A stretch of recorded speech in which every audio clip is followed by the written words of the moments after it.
আলহামদুলিল্লাহ ওয়াহদা ওয়াসসালাতু ওয়াসসালামু আলা মান লা নাবিয়্যা বা'দা আম্মা বা'দ। সম্মানিত দর্শক ও শ্রোতা মণ্ডলী, আল্লাহ রাব্বুল আলামিনের অশেষ মেহেরবানিতে আমরা আমাদের নিয়মিত উমদাতুল আহকাম হাদিসের কিতাব শুরু করতে যাচ্ছি 26তম পর্ব, আর হাদিস নম্বর 97। তো আজকে যে হাদিসটি আমরা শুনবো তা হলো আন আব্দুল্লাহ ইবনে আব্বাস রাদিয়াল্লাহু আনহুমা قال قال رسول الله صلى الله عليه وسلم أمرت أن أسجد على 7 أعظم على الجبهة وأشار بيده إلى أنفه واليدين والركبتين وأطراف القدمين। রীতিমতো আমরা জানি যে ইমাম মাকদিসির এই চয়ন উমদাতুল আহকাম এই সহিহাইন থেকে, অর্থাৎ সহিহ বুখারী সহিহ মুসলিম থেকে। তো আসেন আমরা প্রথমে হাদিসটির সংক্ষিপ্ত অর্থ জানি, ভাব জানি। তো হাদিসটির বর্ণনাকে আব্দুল্লাহ ইবনে আব্বাস রাদিয়াল্লাহু আনহুমা, তো তিনি বলছেন قال رسول الله صلى الله عليه وسلم, রাসূলুল্লাহ সাল্লাল্লাহু আলাইহি সাল্লাম বলেছেন, উমিরতু আন আসজুদা আলা 7 আযম, আমি হুকুম প্রাপ্ত হয়েছি বা আমাকে নির্দেশ দেওয়া হয়েছে যে আমি যেন 7 হাড্ডিতে সিজদা করি। তারপরে তিনি সেই 7 হাড্ডি কি কি সেগুলা, এখানে অবশ্য 7 হাড্ডি যদি উল্লেখ আছে, এখানে 7 অঙ্গ বোঝাবে, 7 অঙ্গে। তো এখানে কোনো বা মূল যেটা হাড্ডি সে হিসেবে ওই দিকেই লক্ষ্য করে সমষ্টিগতভাবে এখানে হাড্ডি উল্লেখ করা হয়েছে। তো সবগুলো হাড্ডি হওয়া জরুরি নয়।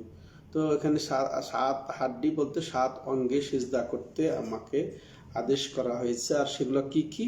আল জাবহা, এটা হচ্ছে এই যে কপাল, জাবহা।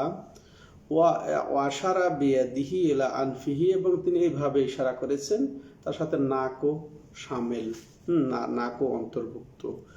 ওয়াল ইয়াদাইন, এবং দুই হাত, এই যে দুই হাতের পাঞ্জা।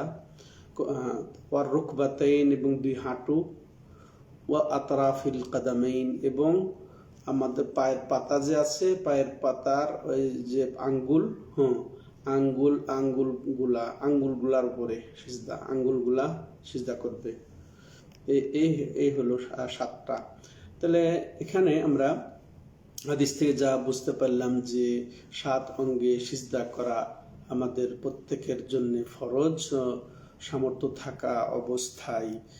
তো 7 অঙ্গ বলতে বলতে আরো স্পষ্ট যে 7 অঙ্গ বলতে রাসূলুল্লাহ সাল্লাল্লাহু আলাইহি ওয়াসাল্লাম নিজেই ব্যাখ্যা করেছেন যে আমরা এই যে কপাল এবং নাক এক অঙ্গ, 2 হাতের এই যে পাঞ্জা, এরপরে 2 হাঁটু, তারপরে 2 পায়ের পাতার আঙ্গুলগুলা, এই 7টা।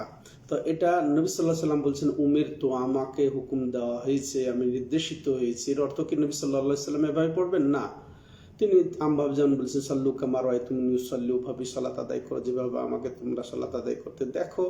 এছাড়াও আর এক বর্ণনা এসেছে, সেটাও সহিহ বুখারীতে, যে উমের না, এটা উমের না, বর্ণনাকারী বলছেন যে আমাদেরকে হুকুম করা হয়েছে। তাহলে নবী সাল্লাল্লাহু আলাইহি ওয়াসাল্লাম সহ সাহাবারাও এখানে শামিল হয়ে গেলেন। তাহলে সমস্ত মুসলমানদের প্রায় হুকুমপ্রাপ্ত 7 অঙ্গে সিজদা করা।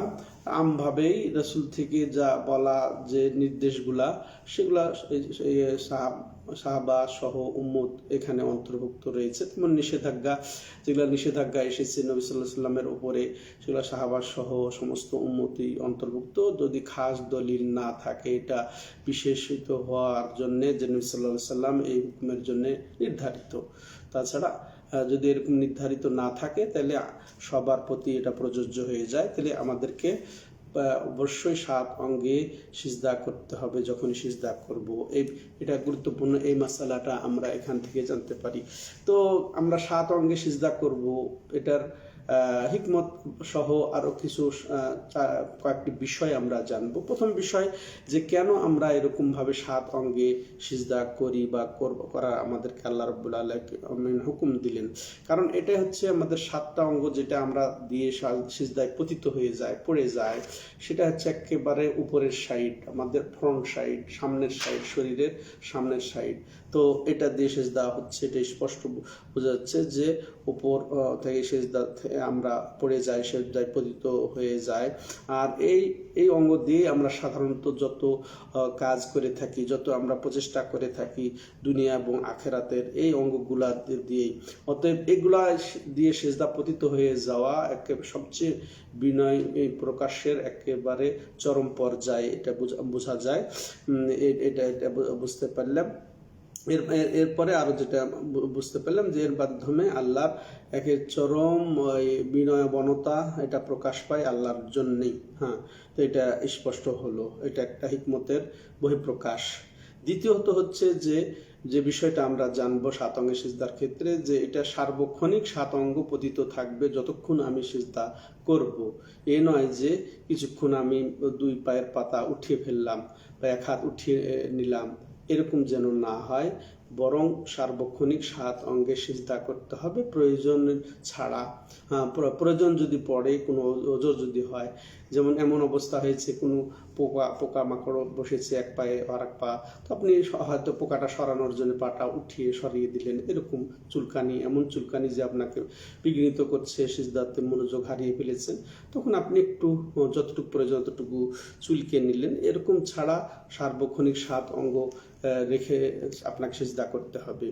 আর যেটা আমরা আরো বিষয় জানবো, যে সেটা হলো কি, যে 7 অঙ্গে যদি কোনো কিছু আবরণ থাকে, অর্থাৎ হাত মোজা, গ্লাভস বা পা মোজা যদি থাকে, বা টুপি, এমনকি যদি টুপি কপাল পর্যন্ত থেকে যায়, এটা খোলা জরুরি নয়, এটা খোলা জরুরি নয়। যেমন এক বর্ণনায় এসেছে, কানাল কওমু ইয়াসজুদুনা আলাল ইমামাতি ওয়াল কালানসুয়াতি ওয়া ইয়াদাহু ফি কুম্মিহি। তো এই বর্ণনার ভিত্তিতে বোঝা যায়, এই হাদিসটি সহিহ বুখারীর, যে তারা সিজদা করতেন পাগড়ির উপরে, টুপি যদি এরকম থাকে এরকম উপরে, এবং হাত দুটা গ্লাভসে থাকে, এই অবস্থায় যদি সিজদা করা যায় কোনো সমস্যা নেই, খোলা জরুরি নয় বা খুলতে হবে না।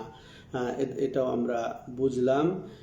এরপরে আমরা যে মাসআলাটি জানবো সেটা হচ্ছে কি, যে যদি কোনো প্রতিবন্ধকতা এসে যায় এই সিজদা করার ক্ষেত্রে বা 7 অঙ্গ সিজদা পতিত করার ক্ষেত্রে, তো এরকম হতে পারে 3টি অবস্থা। যেমন মনে করেন যে সিজদার অঙ্গগুলা আর প্রতিবন্ধকতা যদি এসে যায়, 7টা পূর্ণ না করা যায়, তার কথায় 1 পা আর 1 পায়ের উপরে উঠিয়ে অনেকে সিজদা হয়তো দিয়ে ফেলতে পারে। তেমন তো ওরকম ভাবে 1 হাতের উপর সিজদা দিয়ে ফেলতে পারে, আর 1 হাত বাধাগ্রস্ত হতে পারে। এরকম যদি বাধাগ্রস্ত হয়, তাহলে এটা সিজদা হবে না, এটা বিনা ওজরে সিজদা হবে না, কারণ সে 7 অঙ্গ পূর্ণ করতে পারলো না, এটা আমাদেরকে লক্ষ্য করতে হবে। তেমন যদি এটা এমন কিছু হয় যেটা অঙ্গ ছাড়া অন্য কোনো কিছু যদি এরকম প্রতিবন্ধক এসে যায় সিজদার ক্ষেত্রে, যেমন মনে করেন এই যে বিশেষ করে আরবরা এই যে সেমাকগুলা পরে থাকেন, বা আমরা শীতের সময় চাদর যদি পরে নেই, তাহলে যদি এটা সিজদার স্থানে পড়ে যায় বা সিজদার স্থানে করতে হয় প্রয়োজনে, যেমন প্রখর রোদ, গরম যেখানে আমি সিজদা দেব, বা কণ্টকাকীর্ণ তো পাথর, তো সেই ক্ষেত্রে ওই যদি আমরা এই চাদর বা এই যে এই রুমাল যদি ওখানে দেওয়া যায়, জায়েজ আছে। তবে বিনা ওজরে এটা দেওয়াটা ঠিক নয়, বিনা ওজরে সিজদার জায়গাটা দেওয়া ঠিক হবে না। যদি ওজর হয়, প্রয়োজন হয়, তাহলে দেওয়া যাবে।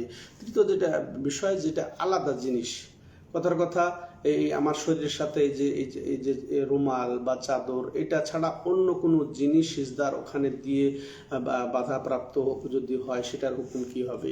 এটা আসলে যদি প্রয়োজন হয় একান্ত, যদি বললাম কথার কথা জায়নামাজটা আপনি ওখানে দিয়ে দিলেন, আপনি হয়তো বিছান নাই বা ওরকম অতিরিক্ত কোনো জিনিস সিজদার জায়গাতে দিয়ে দেওয়া, এটার হুকুম কি হবে? যদিও তো বললাম জায়নামাজ এরকম কাপড় যদি প্রয়োজনের কারণে দিতে হয় তাহলে জায়েজ হবে, আর অপ্রয়োজনে দেওয়াটা ঠিক হবে না, বরং এটা ওই যে রাফিজি শিয়ারা যেটা করে থাকে, কারবালার মাটি তারা দিয়ে সিজদা করে, তারা এটার সাথে সাদৃশ্য হওয়ার কারণে ওটা ঠিক হবে না, জায়েজ হবে না, তো ওগুলো আমাদেরকে দূরে থাকতে হবে। তো আজকে এই ছিল আমাদের আলোচ্য বিষয়, যে হাদিসটি আমরা জানলাম যে 7 অঙ্গেই আমাদেরকে সিজদা করতে হবে, এটা ফরজ। আল্লাহ রাব্বুল আলামিন আমাদেরকে এই জরুরি বিষয়টা জেনে সুন্দরভাবে আল্লাহর জন্য সিজদায় পতিত হওয়ার তৌফিক দান করেন, কবুল করেন। হাদা ওয়া সাল্লাল্লাহু আলা নবিনা মুহাম্মদ ওয়া আলা আলিহি ওয়া সাহবিহি আজমাইন। সুবহানাকাল্লাহুম্মা ওয়া বিহামদিকা আশহাদু আল্লা ইলাহা ইল্লা আনতা আস্তাগফিরুকা ওয়া আতুবু ইলাইক।